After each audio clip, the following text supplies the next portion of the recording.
கர்த்தர் என் எஜமானை மிகவும் ஆசீர்வதித்திருக்கிறார். அவர் சீமானாய் இருக்கிறார்.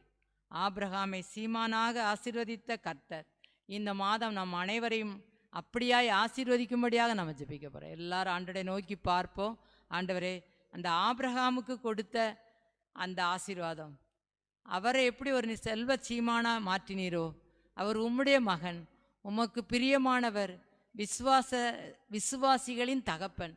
அவரை நீர் எப்படி செல்வ சீமானாக உயர்த்தி வைத்திருந்தீரோ, அவருடைய ஊழியக்காரர், அவருடைய வீட்டில் உள்ள ஒரு ஊழியக்காரர் அவரை குறித்து இப்படி சாட்சி சொல்கிறார். என் எஜமானை கர்த்தர் என்ன செஞ்சிருக்கார்? மிகவும் ஆசீர்வதித்திருக்கிறார்.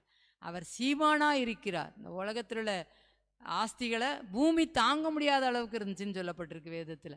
ஆண்டவரை நம்மையும் இப்படிப்பட்ட ஆசீர்வாதத்தினால், உலக பிரகாரமான எல்லா விதமான ஆசீர்வாதங்களினாலும், ஒரு ஆபிரகாமை எப்படி செல்வ